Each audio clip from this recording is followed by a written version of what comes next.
होगा। हेलो बच्चों, welcome to SD classes. Today we will discuss about electromagnetic wave and communications. ठीक है, इसमें कुछ 5-7 टॉपिक हैं जिनके बारे में अपन डिस्कस करते हैं। जैसे कि इसमें एक तो अपन देखेंगे विस्थापन धारा के बारे में,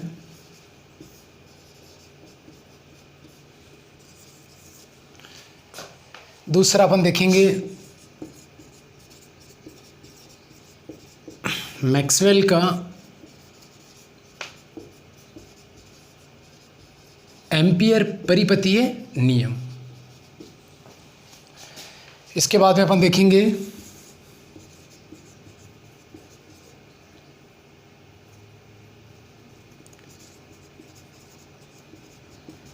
मैक्सवेल के समीकरण। इसके बाद अपन देखेंगे विद्युत चुंबकीय तरंग और विद्युत चुंबकीय तरंग के गुणधर्म। इसके बाद अपन देखेंगे विद्युत चुंबकीय स्पेक्ट्रम। इसके बाद अपन देखेंगे संचार तंत्र। इसके बाद देखेंगे अपन संचार तरंग।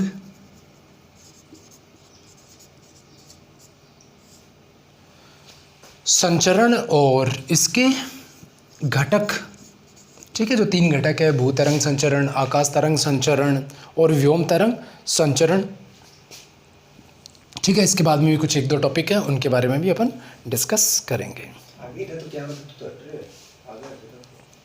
ना ठीक है, ठीक है। लाइन से विस्थापन धारा, इसको इंग्लिश में बोलते हैं डिस्प्लेसमेंट करंट। फिर Maxwell's ampere circuit law, Maxwell's equations, electromagnetic wave, इसकी properties, electromagnetic spectrum, communication system और कम्युनिकेशंस वेव प्रोपगेशन। ठीक है, एक एक करके लाइन से देखते हैं इनको।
देखिए बच्चों, विस्थापन धारा क्या होती है। एक नॉर्मल से एक डायग्राम बनाया मैंने, इस डायग्राम को बोलते हैं संधारित्र। ठीक है, इस संधारित्र की दोनों प्लेटों, एक प्लेट को अपन ने बैटरी के धनात्मक टर्मिनल से जोड़ रखा है, संधारित्र की दूसरी प्लेट को बैटरी के दूसरे टर्मिनल से जोड़ रखा है। अब होता क्या है, जैसे ही हम लोग यहाँ जो स्विच लगाया हुआ है, जैसे ही स्विच को हम लोग ऑन करेंगे, इस बैटरी से धारा निकलेगी। इस बैटरी में जो धारा निकलती है, इस धारा को हम लोग कहते हैं चालन धारा या फिर कंडक्शन करंट। जैसे ही धारा इस प्लेट तक पहुंचती है, इस प्लेट के बाद में यहाँ हवा है, निर्वात है, तो इसके अंदर कोई धारा प्रवाहित नहीं होती है चालन धारा के सापेक्ष। फिर पुनः आगे दूसरी प्लेट के आगे जो वापस जो धारा प्रवाहित होती है, वापस चालन धारा आगे प्रवाहित हो जाती है। बीच में 2 प्लेटें हैं जिनके बीच में हवा है, इसके अंदर कोई धारा प्रवाहित होती नहीं है। तो मैक्सवेल ने क्या बताया कि इसके अंदर जो धारा प्रवाहित होती है, उस धारा को हम लोग बोलते हैं विस्थापन धारा। और इस विस्थापन धारा का जो मान आता है, ये मान आता है epsilon naught d phi E बट्टा डी टी। तो ये सूत्र कैसे आया ये भी अपन देखेंगे। उससे पहले सबसे पहले परीक्षा के अंदर आ जाएगी विस्थापन धारा से क्या तात्पर्य। तो आपको लिखना क्या है, आपको सिंपल सी चीज़ लिखनी है कि विद्युत क्षेत्र में परिवर्तन के कारण संधारित्र की दोनों प्लेटों के मध्य प्रवाहित होने वाली धारा को विस्थापन धारा कहते हैं। ठीक है, अगर मान लो परीक्षा में आता है विस्थापन धारा से क्या तात्पर्य, तो सिंपल से मैं परिभाषा लिखनी है और ये डायग्राम बनाना है। परिभाषा क्या है, संधारित्र की प्लेटों के मध्य विद्युत क्षेत्र में परिवर्तन के कारण प्रवाहित धारा को विस्थापन धारा कहते हैं। ठीक है, अगर इसको इंग्लिश में बोलना चाहे तो इसको हम लोग बोल देंगे the current which is flowing between two plates of capacitor due to the change in electric field is called displacement current. अब ये जो सूत्र है ID equal to epsilon naught d phi E बट्टा डी टी, ये सूत्र कैसे है, इस सूत्र के बारे में अपन देखते हैं। तो सिंपल सी बात है बच्चों, अपन लोगों ने पहला जो चैप्टर है उसके अंदर देखा था कि कोई भी प्लेट है कि और उस प्लेट के ऊपर मान लीजिए आवेश है आपका Q और इस प्लेट का क्षेत्रफल मान लेते हैं A। तो इस प्लेट के कारण इधर या फिर इधर जो इलेक्ट्रिक फील्ड होता है उसका मान आता है सिग्मा बट्टा 2 एप्सिलॉन नॉट। ठीक है, ये अपन ने पहले पार्ट में देखा था। ऐसे ही मान लीजिए ये प्लेट इधर है, मान लीजिए एक प्लेट इधर हो, इस पर भी आवेश मान लेते हैं Q है, इसका क्षेत्रफल मान लेते हैं A। इस प्लेट की वजह से अगर हम लोग इसी पॉइंट के ऊपर विद्युत क्षेत्र का मान देखें तो इसका विद्युत क्षेत्र का मान भी कितना आएगा, सिग्मा बट्टा 2 एप्सिलॉन नॉट। ये वाला आवेश मान लेते हैं प्लस का है और ये आवेश मान लेते हैं माइनस का है। तो ऐसी स्थिति में जो विद्युत क्षेत्र की दिशा होगी वो होती है प्लस से माइनस की ओर। बीच में कोई भी बिंदु हो, कहीं भी हो, अगर विद्युत क्षेत्र निकालना इस प्लेट के कारण निकालेंगे तो विद्युत क्षेत्र आएगा सिग्मा बटा 2 एप्सिलॉन नॉट, और इस प्लेट के कारण इधर निकालेंगे तो विद्युत क्षेत्र का मान आएगा सिग्मा बटा 2 एप्सिलॉन नॉट। दोनों का मान क्या रहेगा, सेम रहेगा। कुल विद्युत क्षेत्र पूछे तो कुल विद्युत क्षेत्र दोनों का योग हो जाएगा। दोनों का अगर हम लोग योग करते हैं सिग्मा बटा 2 एप्सिलॉन नॉट प्लस सिग्मा बटा 2 एप्सिलॉन नॉट, तो इसका मान आ जाएगा आपके पास में 2 एप्सिलॉन नॉट लघुत्तम आ गया, इधर सिग्मा इधर भी सिग्मा, टोटल हो गया 2 सिग्मा बट्टा 2 एप्सिलॉन नॉट, 2 से 2 कैंसिल, सिग्मा बट्टा एप्सिलॉन नॉट। कहने का मतलब दोनों प्लेटों के बीच में विद्युत क्षेत्र का कुल मान कितना आ गया, सिग्मा बट्टा एप्सिलॉन नॉट। और ये जो प्लेटें मैंने बेटा यहाँ रखी है, प्लस आवेश की इधर माइनस आवेश की इधर, ये एक संधारित्र बन गया। इसी फोटो को अपन लोग क्या बोलते हैं, संधारित्र बोलते हैं। मतलब संधारित्र के बीच में जो विद्युत क्षेत्र का मान होता है वो मान होता है सिग्मा बट्टा एप्सिलॉन नॉट। और अपन लोगों को पता है विद्युत क्षेत्र की दिशा क्या होती है, प्लस से माइनस की ओर, यानी विद्युत क्षेत्र की दिशा तो इधर हो गई और इसके अंदर विद्युत क्षेत्र का मान कितना आएगा, विद्युत क्षेत्र का मान आ जाएगा सिग्मा बट्टा एप्सिलॉन नॉट। ठीक है, एक प्लेट की वजह से होता है सिग्मा बट्टा 2 एप्सिलॉन नॉट, इस प्लेट की वजह से भी इधर होगा सिग्मा बट्टा 2 एप्सिलॉन नॉट। टोटल पूछेंगे तो दोनों का योग हो जाएगा, योग होगा तो टोटल विद्युत क्षेत्र का मान कितना आ जाएगा, सिग्मा बट्टा एप्सिलॉन नॉट। तो ये चीज़ भी बच्चों आप लोग ध्यान रखना। ठीक है, इसके बाद में पहले दूसरे पार्ट में अपन लोगों ने देखा था विद्युत फ्लक्स का सूत्र। तो विद्युत फ्लक्स का जो सूत्र होता है वो होता है फाई ई बराबर ई डॉट ए। डॉट हटाएंगे, आप लोगों को पता है डॉट हटाएंगे तो ये आएगा ई ए कोस थीटा।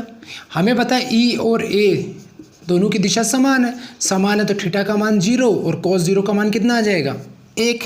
तो यहाँ आपका सूत्र कितना आ गया, आपका सूत्र आ गया फाई ई बराबर ई ए।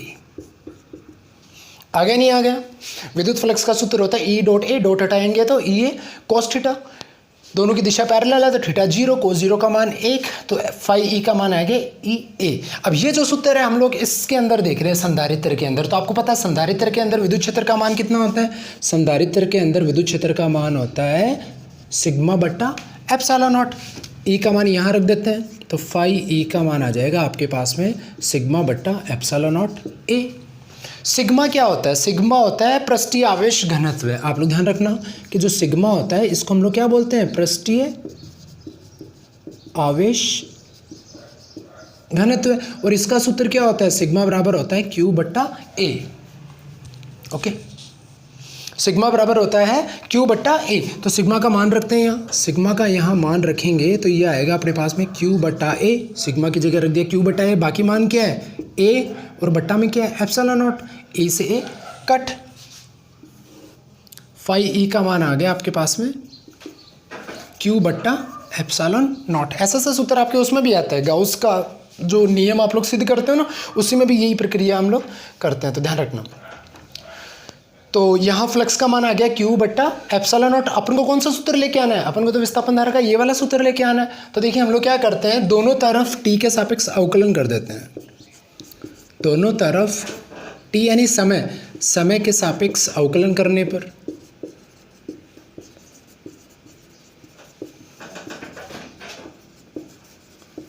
तो दोनों तरफ t के सापेक्ष अवकलन करेंगे तो यहाँ मान आएगा आपके पास में डी फाई ई बट्टा डी टी। और यहाँ देखो 1 बट्टा एप्सिलॉन नॉट है, ये तो आपका नहीं आता है। एप्सिलॉन नॉट निर्वात की विद्युतशीलता बोलते हैं, इसका मान आप लोग जानते ही हो, इसको बोलते हैं निर्वात की विद्युतशीलता। इसका मान होता है 8.854 गुणा 10 की घात -12। ठीक है, इसका मात्रक होता है न्यूटन। एप्सिलॉन नॉट इधर चला जाएगा, एफ इधर आ जाएगा, तो एफ नीचे रहेगा। तो इसका मात्रक होता है कूलॉम स्क्वायर बट्टा न्यूटन इंटू मीटर स्क्वायर। ठीक है, बाद में देखेंगे इसका मात्रक कैसा है, पर आप लोग ध्यान रखना। इसका मान होता है 8.854 गुणा 10 की घात -12 कूलॉम स्क्वायर बट्टा न्यूटन इंटू मीटर स्क्वायर। इसको बोलते हैं निर्वात की विद्युतशीलता, परमिटिविटी ऑफ फ्री स्पेस। तो ये तो आपका नहीं आता है। और क्यू का अवकलन करेंगे तो ये आएगा डी क्यू बट्टा डी टी। एप्सिलॉन नॉट को इधर भेज देते हैं, एप्सिलॉन नॉट को इधर भेजेंगे तो इधर ये आ गया डी फाई ई बट्टा डी टी। और ये आपका है डी क्यू बट्टा डी टी। और डी क्यू बट्टा डी टी आवेश बटा समय, इसको हम लोग बोलते हैं धारा। और ये धारा कहाँ है? इसके अंदर। तो इसके अंदर होने के कारण इस धारा को हम लोग बोल देते हैं आई डी। और इसी धारा को विस्थापन धारा हम लोग बोलते हैं। ठीक है, तो आप लोग ध्यान रखना, विस्थापन धारा का जो सूत्र होता है वो होता है epsilon naught d phi E बट्टा डी टी। ठीक है, आप लोग ध्यान रखना।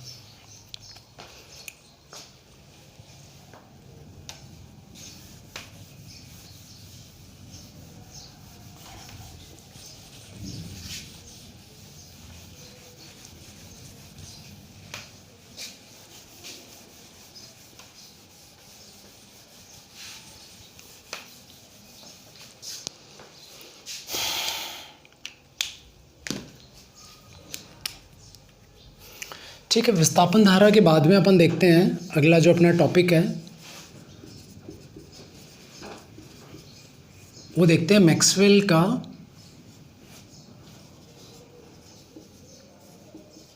एम्पियर परिपतीय नियम।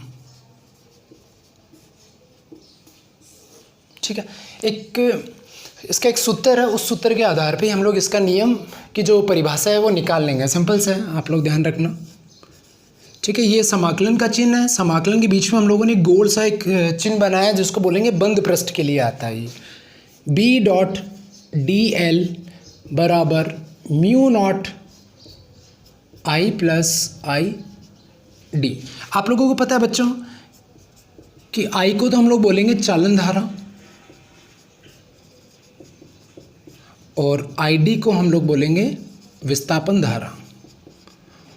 और विस्थापन धारा का अभी हम लोगों ने सूत्र निकाला था, इसका सूत्र आता है epsilon naught d phi E बट्टा डी टी।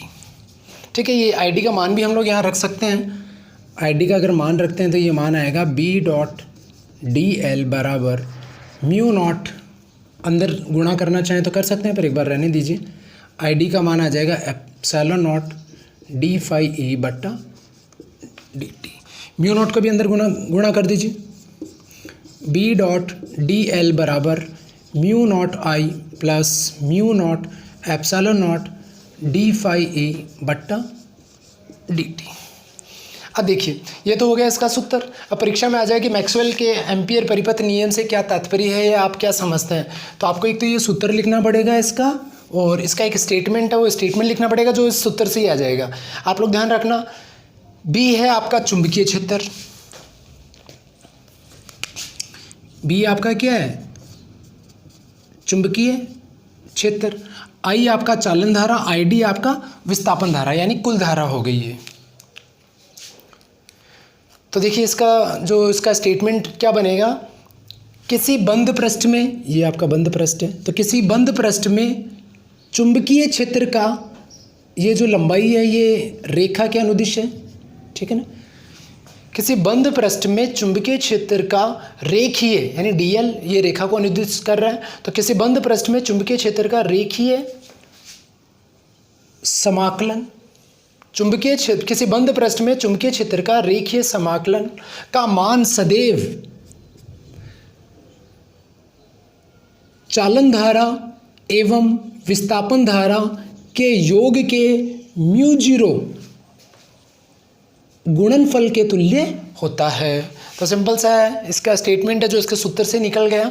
तो हमको परीक्षा में ऐसे लिखना है, मैक्सवेल के एम्पियर परिपथ नियम किसे कहते हैं, इससे क्या तात्पर्य, अगर ऐसा पूछा जाता है तो हम लोग क्या लिखेंगे, किसी बंद पृष्ठ में चुंबकीय क्षेत्र का रेखीय समाकलन का मान सदैव परिपथ में प्रवाहित होने वाली कुल धारा, ऐसे भी लिख सकते हैं, या परिपथ में प्रवाहित होने वाली चालन धारा और विस्थापन धारा के योग के म्यू0 गुणनफल के तुल्य होता है। इसे हम लोग बोलेंगे मैक्सवेल का एम्पियर परिपथ नियम। और अगर इसको इंग्लिश में बोलना हो तो हो जाएगा मैक्सवेल्स एम्पियर सर्किट लॉ। तो इंग्लिश में इसको हम लोग बोलेंगे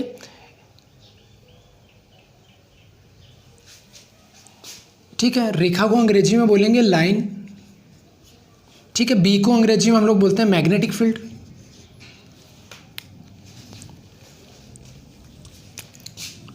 रेखा को अंग्रेजी में बोलते हैं लाइन, चुंबकीय क्षेत्र को अंग्रेजी में हम लोग बोलते हैं magnetic field.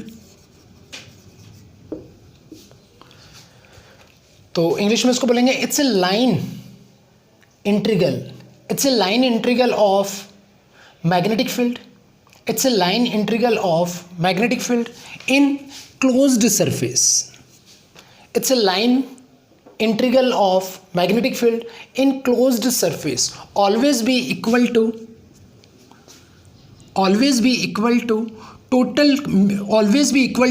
mu0 times total current flowing in closed surface। ठीक है, सिंपल सा है।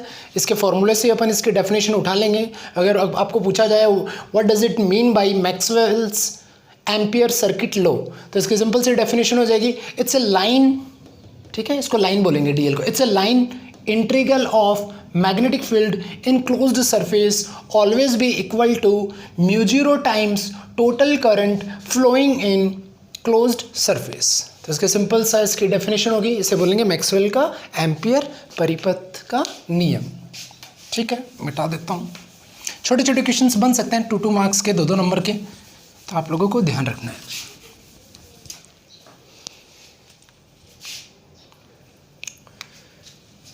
इसके बाद में विस्थापन धारा हो गई, मैक्सवेल का एम्पियर परिपथ का नियम हो गया।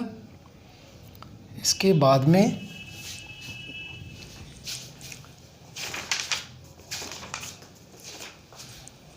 में देख लेते हैं अपन मैक्सवेल्स इक्वेशंस देख लेते हैं।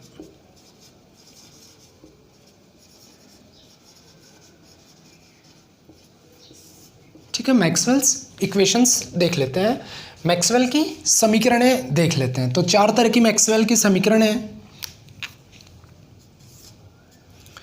पहली समीकरण तो है आप लोगों की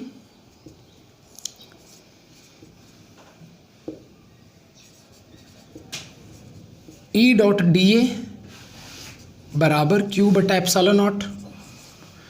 दूसरी है B.dA बराबर 0। तीसरी है E.dL माइनस d∅B/dt। और चौथी है B.dL बराबर μ0 I+ID। ठीक है, 4 तरह की समीकरण है। देखिए ये वाली जो समीकरण है, ये सेम समीकरण आपकी वैसी है जैसे गाउस का जो नियम था, पहले दूसरे पार्ट में अपन ने देखा था, विद्युत क्षेत्र के लिए जो गाउस का नियम था वो ये वाली समीकरण ही प्रदर्शित करती है। तो अपन कह सकते हैं इसको, ये विद्युत क्षेत्र के लिए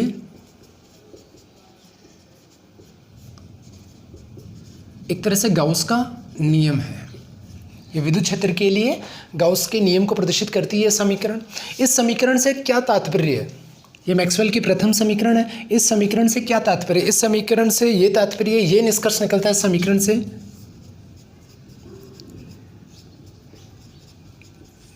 कि स्थिर आवेश के कारण विद्युत क्षेत्र उत्पन्न होता है। ठीक है, इससे ये निष्कर्ष निकलता है, इधर है आपका Q, इधर है E, यानी Q की वजह से E उत्पन्न होता है, स्थिर आवेश के कारण विद्युत क्षेत्र उत्पन्न होता है। और E डॉट जो dA है इसको हम लोग फ्लक्स भी बोल सकते हैं, ये आपका फ्लक्स भी होता है। ठीक है, इधर आपका Q बटा एप्सिलॉन नॉट है। ठीक है, आप लोग ध्यान रखना। दूसरा है B डॉट dA बराबर 0, इसे बोलते हैं मैक्सवेल की द्वितीय समीकरण। ठीक है, it's a second equation of है मैक्सवेल्स इक्वेशन में। इसका क्या रिजल्ट निकलता है तो आप लोग ध्यान रखना, ये चुंबकीय क्षेत्र के लिए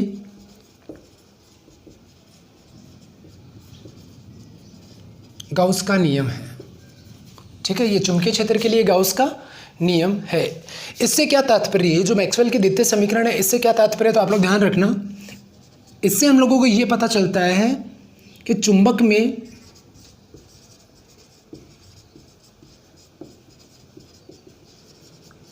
एकल ध्रुव का अस्तित्व विद्यमान नहीं होता है।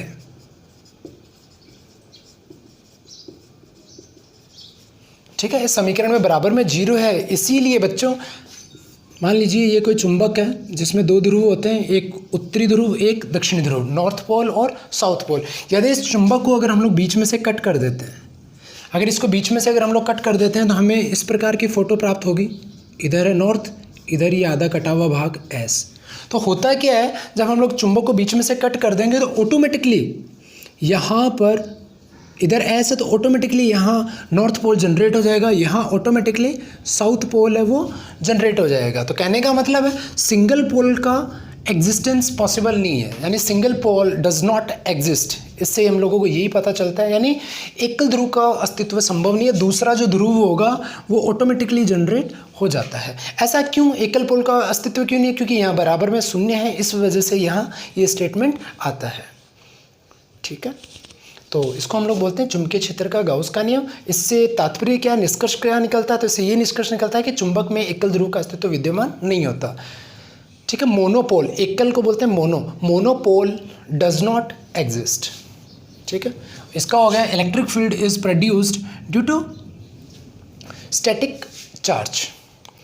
अगला है अपना E डॉट dl बराबर माइनस d∅b बट्टा dt। तो ये मैक्सवेल की तृतीय समीकरण है, तीसरी समीकरण है। इसका क्या है नियम, इसको बोलते हैं, ये है फैराडे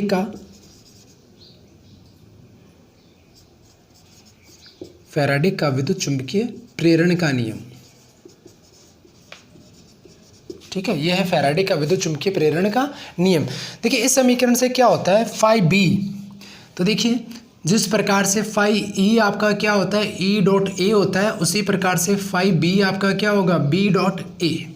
इसको बोलते हैं विद्युत फ्लक्स, इलेक्ट्रिक फ्लक्स, इसको बोलते हैं चुंबकीय फ्लक्स यानी मैग्नेटिक फ्लक्स। ठीक है, ये ई डॉट ए है और ये बी डॉट ए है। ठीक है, ये विद्युत क्षेत्र है, ये चुंबकीय क्षेत्र है।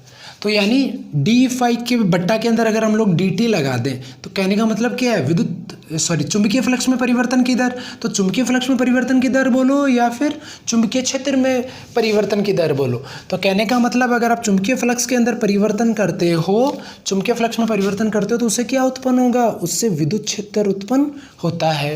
या हम लोग इसको ऐसे भी बोल सकते हैं कि चुंबकीय क्षेत्र में परिवर्तन करने से विद्युत क्षेत्र उत्पन्न होता है। ठीक है, इसके बाद में जो अगली जो समीकरण है B डॉट dl समाकलन के अंदर बंद समाकलन बराबर म्यू 0 और ब्रैकेट में है I प्लस ID। इसका मतलब क्या होता है, इसको बोलते हैं मैक्सवेल का या मैक्सवेल एम्पियर परिपथीय नियम। ठीक है, इसकी डेफिनेशन अभी हम लोगों ने देखी थी कि चुंबकीय क्षेत्र का किसी बंद पृष्ठ में चुंबकीय क्षेत्र का रेखीय समाकलन किसके तुल्य होता है, इस बंद पृष्ठ में प्रवाहित कुल धारा के और म्यू 0 के गुणनफल के तुल्य होता है। म्यू 0 को हम लोग क्या बोलते हैं, म्यू 0 को हम लोग बोलते हैं पारगम्यता। ठीक है, निर्वात की पारगम्यता। और एप्सिलॉन नॉट को हम लोग क्या बोलते हैं? एप्सिलॉन नॉट को हम लोग बोलते हैं निर्वात की विद्युतशीलता, इसको बोलते हैं निर्वात की पारगम्यता। ठीक है, तो ये 4 समीकरणें हैं। इसको भी हम लोग आगे लिख सकते हैं बच्चों, ध्यान रखना। ये जो ID है इसकी जगह भी हम लोग क्या लिख सकते हैं? इसकी जगह हम लोग लिख सकते हैं epsilon not d phi e बट्टा dt। ठीक है, ऐसा लिख सकते हैं। तो इससे देखो क्या पता चलता है? इससे ये पता चलता है phi e का मतलब E डॉट a। और अगर इसको अगर मैं ऐसा लिखना चाहूँ d phi e बट्टा dt, तो यहाँ अगर dt से यहाँ भाग लगाया तो यहाँ भी हम लोगों को भाग लगाना पड़ेगा। तो अगर विद्युत फ्लक्स में परिवर्तन बोलो या विद्युत क्षेत्र में परिवर्तन बोलो, दोनों की बात एक ही है। तो कहने का मतलब विद्युत फ्लक्स में परिवर्तन करने से क्या उत्पन्न हो रहा है? चुंबकीय क्षेत्र उत्पन्न हो रहा है। या ऐसे बोल सकते हैं कि विद्युत क्षेत्र में परिवर्तन करने से चुंबकीय क्षेत्र उत्पन्न हो रहा है। इधर चुंबकीय फ्लक्स में परिवर्तन करने से या चुंबकीय क्षेत्र में परिवर्तन करने से विद्युत क्षेत्र उत्पन्न हो रहा है। यहाँ आवेश के कारण विद्युत क्षेत्र उत्पन्न हो रहा है। ठीक है, तो कहने का मतलब यही है, मैक्सवेल की जो समीकरण है इनसे जितने भी विद्युत चुंबकीय से संबंधित जितनी भी घटनाएं हैं उनको हम लोग इस चारों इक्वेशन से समझ सकते हैं। और दूसरा आप लोग ये ध्यान रखना, इन जो समीकरणों से एक बात ये भी निष्कर्ष निकलती है कि विद्युत क्षेत्र के कारण अगर विद्युत क्षेत्र में आप परिवर्तन करते हो तो चुंबकीय क्षेत्र उत्पन्न होता है, और चुंबकीय क्षेत्र में परिवर्तन करते हो तो विद्युत क्षेत्र उत्पन्न होता है। ये भी हम लोग चारों समीकरण से निकाल सकते हैं। आप लोग ध्यान रखना, मैक्सवेल की 4 समीकरण है। प्रथम जो समीकरण है उसे विद्युत क्षेत्र के गाउस के नियम के द्वारा समझा जा सकता है, विद्युत क्षेत्र के गाउस का नियम कहते हैं। इससे निष्कर्ष क्या निकलता है? इससे निष्कर्ष निकलता है कि स्थिर आवेश के कारण विद्युत क्षेत्र उत्पन्न होता है। दूसरी जो समीकरण है क्लोज्ड इंटीग्रल में B dot dA equal to 0, ये चुंबकीय क्षेत्र का गाउस का नियम है। इससे क्या निष्कर्ष निकलता है? इससे निष्कर्ष निकलता है कि एकल ध्रुव होता है उसका अस्तित्व संभव नहीं होता, यानी मोनोपोल डज नॉट एग्जिस्ट। तीसरा E डॉट dl बराबर माइनस d phi b बट्टा dt, इसको बोलते हैं फैराडे का विद्युत चुंबकीय प्रेरण का नियम है। ये भी हम लोग पीछे के जो 6ठा 7वां जो पार्ट है उनके अंदर हम लोग देखते हैं। इसके 2 नियम होते हैं, उनमें से ये एक नियम है। ठीक है ना, वहाँ पीछे हम लोगों ने पाठ में देखा होगा। वहाँ देखो बच्चों, तीसरा नियम है वो इसकी जगह एप्सिलॉन होता है, एप्सिलॉन बराबर माइनस d phi b बट्टा dt। तो ये वही है, फैराडे के विद्युत चुंबकीय प्रेरण के नियमों में आता है। और जो एप्सिलॉन है विद्युत वाहक बल, इसको हम लोग E डॉट dl भी लिख सकते हैं। ठीक है, और ये जो आपका है B dot dl closed integral में, क्लोज्ड बंद समाकलन में μ0 I प्लस ID की जगह ये लिख सकते हैं, इसको बोलते हैं मैक्सवेल का एम्पीयर परिपथ का नियम। तो ये आपके चारों हो गई मैक्सवेल की समीकरण है। ठीक है, तो आप लोग ध्यान रखना बच्चों।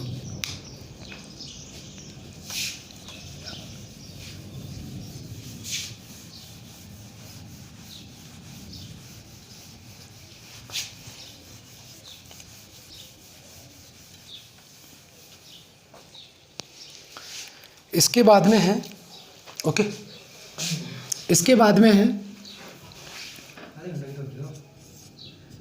1-2 टॉपिक और करा दें यार। इसके बाद में है विद्युत चुंबकीय तरंग, इलेक्ट्रोमैग्नेटिक वेव। देखो ये क्या होता है इलेक्ट्रोमैग्नेटिक वेव। तो आप लोग ध्यान रखना बच्चों कि सूर्य से जो हमें प्रकाश प्राप्त होता है, ठीक है ना, हमारी पृथ्वी के ऊपर जो प्रकाश हमें प्राप्त होता है वो विद्युत चुंबकीय तरंग के रूप में ही प्राप्त होता है। ठीक है, ऐसे भी कहते हैं कि हमें जो प्रकाश प्राप्त होता है ये छोटे छोटे फोटोन के रूप में प्राप्त होता है।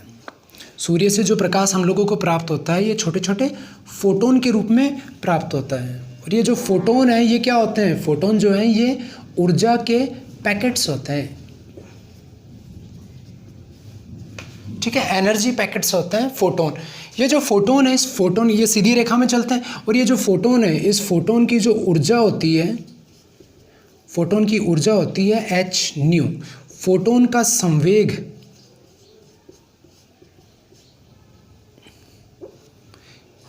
ये E बट्टा C। E की जगह क्या लिख सकते हो आप लोग? E की जगह आप लोग लिख सकते हो h न्यू बट्टा में C। ठीक है, संवेग को हम लोग P से प्रदर्शित करते हैं, मोमेंटम, और ऊर्जा आपकी E। ठीक है, C को अपन क्या कहते हैं? C को अपन कहते हैं स्पीड ऑफ लाइट। C को अपन क्या कहते हैं? स्पीड ऑफ लाइट, प्रकाश की चाल। इसका मान आप लोगों को पता ही है, 3 × 10⁸ मीटर बट्टा सेकेंड। तो सूर्य से जो प्रकाश हमें पृथ्वी तक पहुंचता है, ये जो प्रकाश है इसी को हम लोग क्या कहते हैं, विद्युत चुंबकीय तरंग, इलेक्ट्रोमैग्नेटिक वेव कहते हैं। ये जो प्रकाश पृथ्वी तक पहुंचता है ये छोटे छोटे फोटोन्स के रूप में पृथ्वी तक पहुंचता है, और जो फोटोन है ये ऊर्जा के छोटे छोटे पैकेट्स होते हैं, और इन फोटोन के अंदर जो ऊर्जा होती है वो h न्यू होती है, और संवेग होता है वो E/c होता है। ठीक है, ये आप लोग ध्यान रखना। अब ये जो प्रकाश है जो पृथ्वी पर पहुंच रहा है जिसको हम लोग विद्युत चुम्बकीय तरंग कहते हैं, तो आप लोग ध्यान रखना ये विद्युत चुम्बकीय जो तरंग होती है इसमें 7 तरह की तरंग होती है, जिनके नाम है आपके रेडियो तरंग, सूक्ष्म तरंग, अवरक्त तरंग, दृश्य तरंग,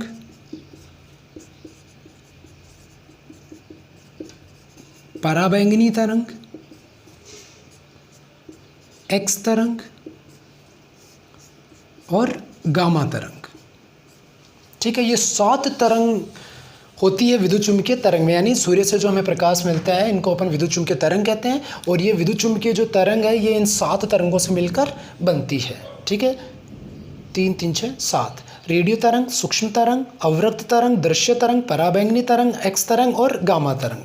इनको अंग्रेजी में कहते हैं radio wave, microwave, infrared, visible wave,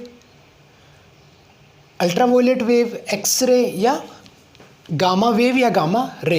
ये 7 तरह की तरंगें होती है जो हमें सूर्य से प्राप्त होती है, और उन्हीं 7 रंग का जो एक साथ इनका जो ये क्रम है, एक साथ इनका जो क्रम है, क्रम का जो ये वर्गीकरण है, इस वर्गीकरण को हम लोग एक साथ इनको अपन विद्युत चुंबकीय स्पेक्ट्रम भी बोल देते हैं। ठीक है, तो यहाँ देखो 2 नाम निकल के आए, एक विद्युत चुम्बकीय तरंग क्या होता है, दूसरा नाम निकल के आया विद्युत चुम्बकीय स्पेक्ट्रम क्या होता है। दोनों परीक्षा में पूछ सकते हैं आप लोगों को। तो सबसे पहले अपन देखते हैं कि विद्युत चुम्बकीय तरंग क्या होता है। दूसरी चीज़, एक चीज़ हम ये भी देख सकते हैं कि इनका जो मैथमेटिकल जो डायग्राम होता है विद्युत चुम्बकीय तरंग का, वो मैथमेटिकल डायग्राम इनका कुछ इस तरीके का होता है। ये भी आप लोग ध्यान रखना। मान लीजिए वेव इस दिशा में चल रही है जिसका वेग है c, ठीक है ना, c speed of light. Wave आपकी इधर चल रही है, ठीक है। ये जो मैंने डायग्राम बनाया है विद्युत चुम्बकीय तरंग का है, इसमें अगर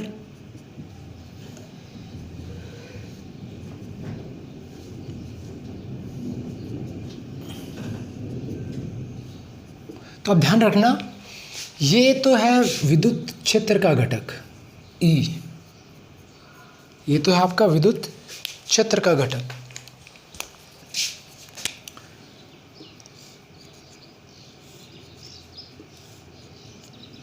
और ये है चुंबकीय क्षेत्र का घटक।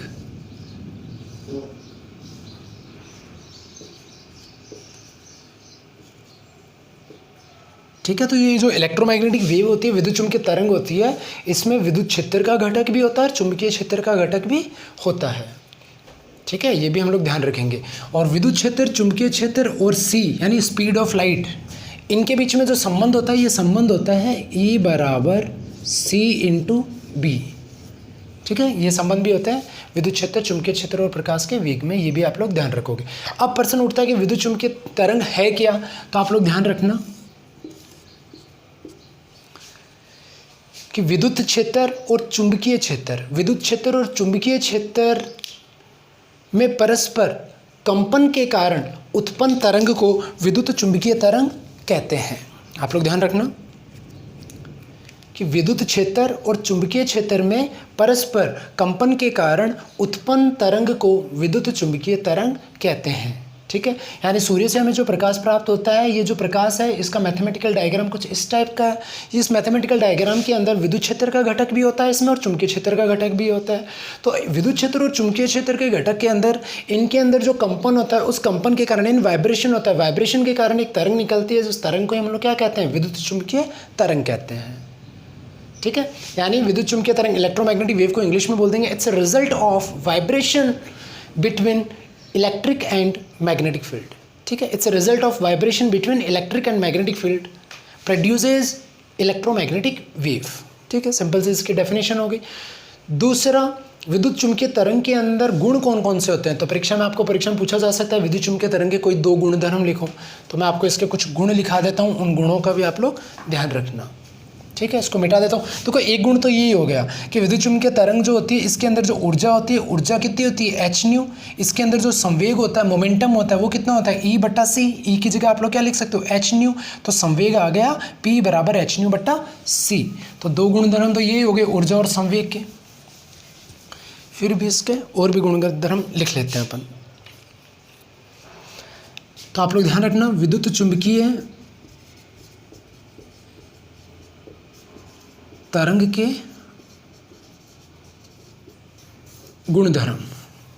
तो आप लोग ध्यान रखना, पहली चीज ये विद्युत चुम्बकीय जो तरंग है, इस विद्युत चुम्बकीय तरंग की निर्वात में चाल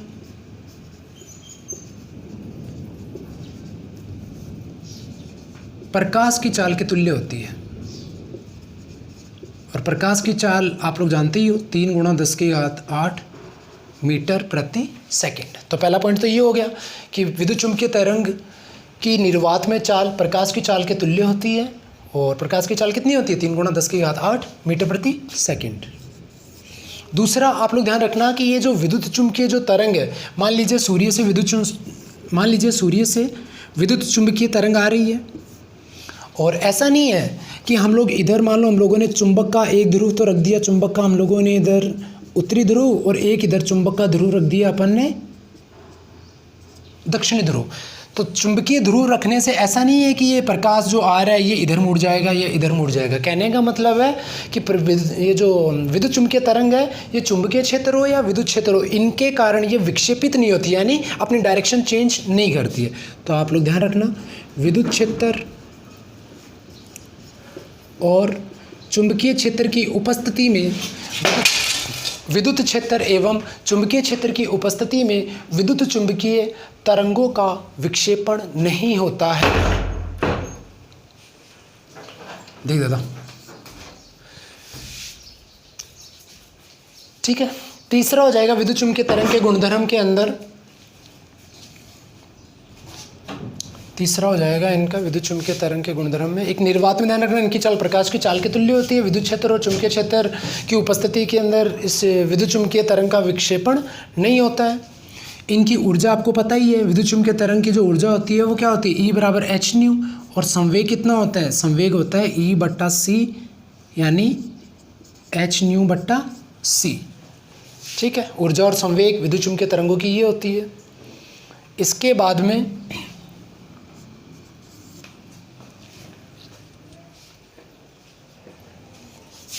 एक पॉइंटिंग सदिश से रिलेटेड भी एक चीज़ पूछते हैं बच्चों, वो भी ध्यान रखना। पॉइंटिंग सदिश,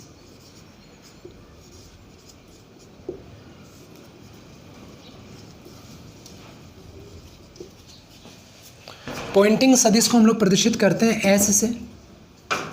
इसका सूत्र होता है E×B/μ0। पॉइंटिंग सदिश होता क्या है, पॉइंटिंग सदिश होता है कि एकांक क्षेत्रफल से किसी पृष्ठ के एकांक क्षेत्रफल से प्रवाहित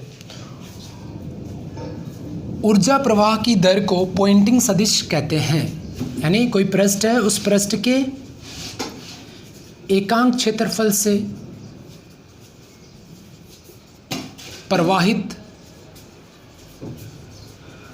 ऊर्जा की दर को पॉइंटिंग सदिश कहते हैं। ठीक है, यानी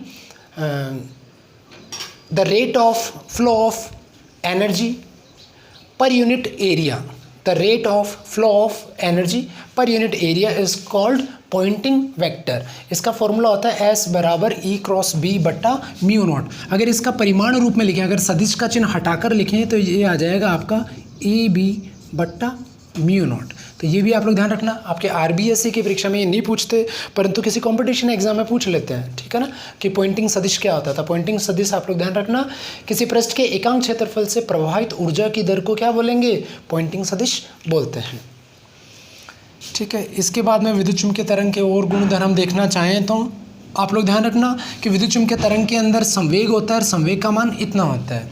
तो ये जो विद्युत चुम्बकीय जो तरंग होती है, जब ये किसी पृष्ठ के ऊपर आपतित होती है, किसी पृष्ठ के ऊपर जब ये विद्युत चुम्बकीय तरंग आपतित होती है तो ये उस पृष्ठ के ऊपर एक दाब लगाती है, जिस दाब को हम लोग बोलते हैं विकिरण दाब। ये भी आप लोग ध्यान रखना।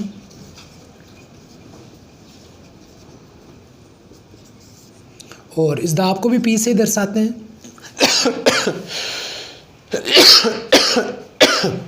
सॉरी।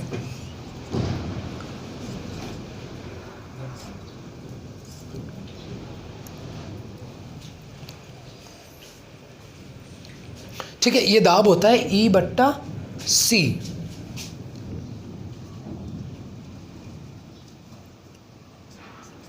Sorry, I/C।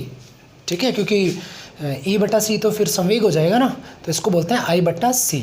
I को क्या बोलते हैं? I का भी आप लोग ध्यान रखना। I को हम लोग बोलते हैं तीव्रता। ठीक है, और ये जो I होता है ये होता है पॉइंटिंग सदिश का औसत मान। पॉइंटिंग सदिश के औसत मान को हम लोग तीव्रता बोलते हैं। और किसी के ऊपर अगर औसत ले, अगर इसका औसत ले तो इसका मान कितना आएगा? इसका मान आ जाएगा EB बट्टा में आ जाएगा 2μ0। ठीक है, छोटी छोटी चीज़ें हैं, आप लोगों को पता होनी चाहिए। और देखते हैं इसके बाद में, और आप लोग ध्यान रखना बच्चों कि EB और C, E यानी विद्युत क्षेत्र, चुंबकीय क्षेत्र और विद्युत चुम्बकीय तरंग के संचरण की दिशा, ये परस्पर लंबवत होती है। तो ये भी ध्यान रखना, विद्युत क्षेत्र, चुम्बकीय क्षेत्र और विद्युत चुम्बकीय तरंग की संचरण की दिशा, ये तीनों के तीनों परस्पर क्या होते हैं? लंबवत होते हैं। ठीक है ना, यानी E की दिशा इधर, B की दिशा इधर और संचरण की दिशा इधर, ये तीनों आपस में क्या होते हैं? लंबवत होते हैं। ठीक है, ये भी आप लोग ध्यान रखना। इसके बाद में आप लोग ध्यान रखना, ये विद्युत चुम्बकीय जो तरंग होती है, इनकी प्रकृति कैसी होती है? इनकी प्रकृति होती है अनुप्रस्थ प्रकृति। इनकी प्रकृति कैसी होती है? अनुप्रस्थ प्रकृति की होती है। एक और ध्यान रखना, मान लीजिए कोई स्पेस है, स्पेस के अंदर विद्युत स्थैतिक ऊर्जा घनत्व का अगर मान पूछे या फिर चुंबकीय ऊर्जा घनत्व का मान पूछे, तो ये भी आप लोग ध्यान रखना। विद्युत ऊर्जा घनत्व का जो मान होता है, विद्युत ऊर्जा घनत्व को मैं, ठीक है ना, एकांक आयतन में विद्युत स्थैतिक ऊर्जा, जिसको हम लोग ऊर्जा घनत्व बोलते हैं, इसका मान होता है 1/2 ε0 E²। और चुंबकीय ऊर्जा घनत्व पूछे तो इसका मान होता है 1/2 B²/μ0। ठीक है, एकांक ऊर्जा घनत्व है विद्युत के अंदर, एकांक ऊर्जा घनत्व है चुंबक के अंदर, तो इसको बोलेंगे हम लोग ऊर्जा घनत्व, विद्युत ऊर्जा घनत्व, इसको बोलेंगे चुंबकीय ऊर्जा घनत्व। तो इसका मान होता है 1/2 ε0 E² और इसका मान होता है 1/2 B²/μ0। ठीक है, किसी भी स्पेस के अंदर ये दोनों जो ऊर्जा घनत्व होते हैं, ये इनका मान आपस में बराबर होता है। तो बराबर होता है तो ये मान कितना आ जाएगा? इन दोनों को बराबर कर दीजिए, UE = UB। UE का जो मान है ये होता है 1/2 ε0 E² और इसका मान आ जाएगा 1/2 B²/μ0। 1/2 से 1/2 कट, ये आ जाएगा ε0 E² बराबर B²/μ0। B E की जगह क्या लिख सकते हैं? E की जगह लिख सकते हैं CB। तो यहाँ E² है, E² है तो यहाँ क्या लिख देंगे? C² B²। तो E² की जगह हम लोग क्या लिख सकते हैं? E² की जगह हम लोग लिख सकते हैं C² B² बराबर में है B²/μ0। B² से B² कट, क्या बचेगा? ε0 C² बराबर 1/μ0। ε0 को नीचे भेज दो तो C² बराबर, ये यहाँ गुणा में यहाँ नीचे आ जाएगा, तो μ0 ε0। C का मान ज्ञात करोगे तो क्या आ जाएगा? इसका वर्गमूल हो जाएगा, μ0 और ε0। तो ये सूत्र है, ये सूत्र भी आप लोग ध्यान रखोगे, C बराबर 1/√μ0 ε0। ठीक है, तो ये कुछ गुणधर्म है, आप लोग ध्यान रखना विद्युत चुम्बकीय तरंग के। ठीक है, ठीक, रुके मिटा दो, 1 सेकंड 5 मिनट और रुके।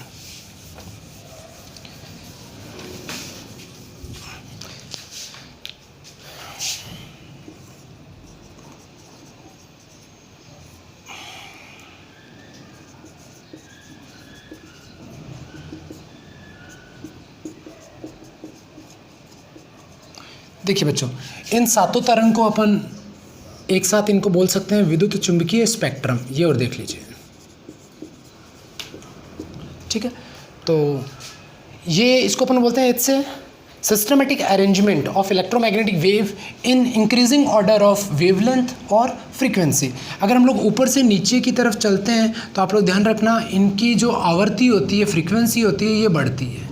अगर हम लोग ऊपर से नीचे की ओर आते हैं तो इनकी फ्रीक्वेंसी क्या होती है? बढ़ती है, आवृत्ति बढ़ती है, और तरंगदैर्घ्य घटता है। यानी ऊपर से नीचे आएंगे तो फ्रीक्वेंसी बढ़ेगी और तरंगदैर्घ्य वो घटेगी, ठीक है ना।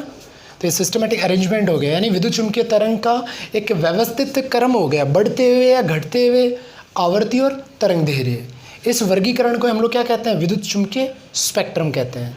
तो ये भी आप लोग ध्यान रखना। इसके बाद में हम लोग देखेंगे कि जो ये रेडियो, सूक्ष्म, अवरक्त, दृश्य, पराबैंगनी, एक्सरे और गामा, इनके एक एक दो उपयोग देखेंगे, जो भी अपन को परीक्षा में पूछ लेते हैं। बता दो 2 मिनट लाख से।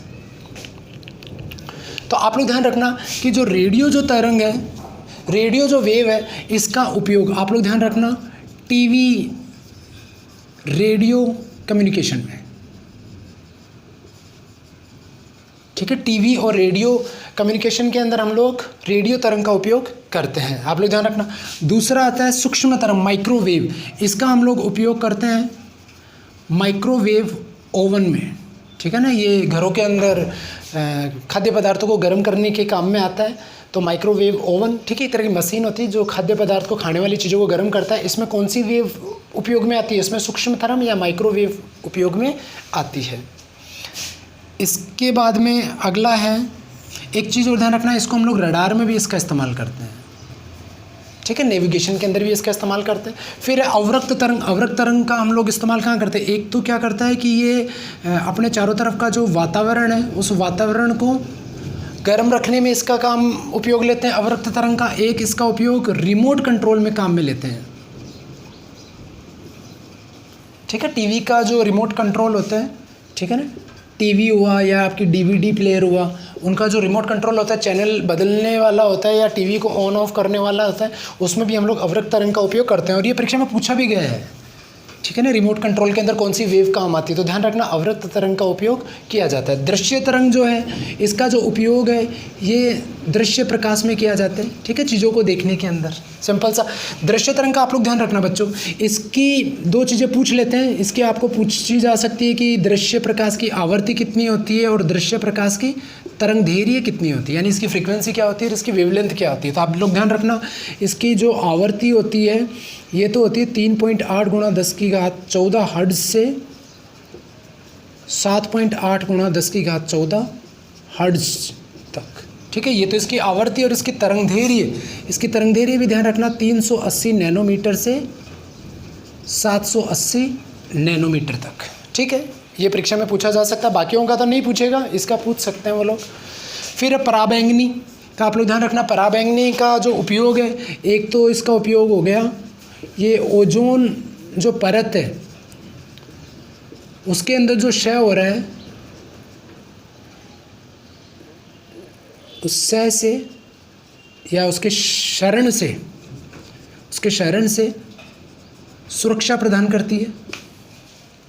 दूसरा पराबैंगनी जो है, इसका एक चीज़ ध्यान रखना, फिंगरप्रिंट में भी इसका इस्तेमाल किया जाता है, फिंगरप्रिंट में इसका इस्तेमाल किया जाता है, या नकली दस्तावेज जो होते हैं उनकी जांच में,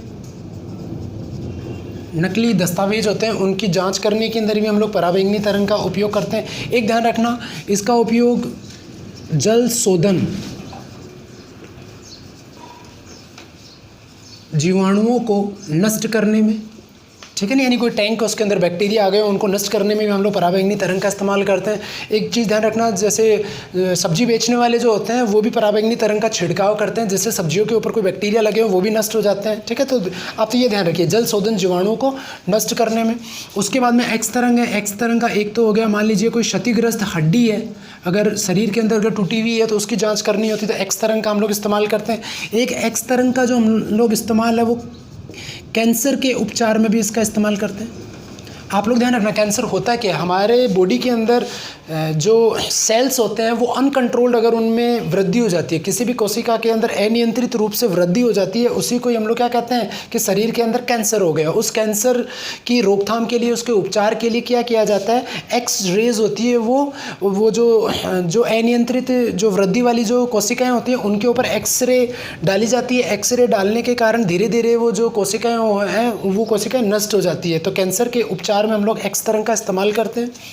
उसके बाद में एक है गामा तरंग। गामा तरंग का भी इस्तेमाल हम लोग कैंसर के उपचार में करते हैं, परंतु इसका एक नुकसान है, लंबे समय तक अगर गामा तरंग अनियंत्रित जो कोशिका के अंदर वृद्धि हुई है उसके अंदर अगर लगातार रूप से गामा तरंग उसके ऊपर आपतित होती है तो होता क्या है कि अनियंत्रित कोशिकाओं का तो नष्ट होना ही होता है, उसके साथ साथ में कोई जीवित ऊतक होते हैं उनके ऊपर भी ये गामा तरंग अगर लगातार पड़ती है तो उससे अन्य तरह के रोग हो जाते हैं। इसलिए हम लोग कैंसर के उपचार में ज़्यादातर एक्स तरंग का उपयोग ही करते हैं, गामा तरंग का उपयोग नहीं करते हैं।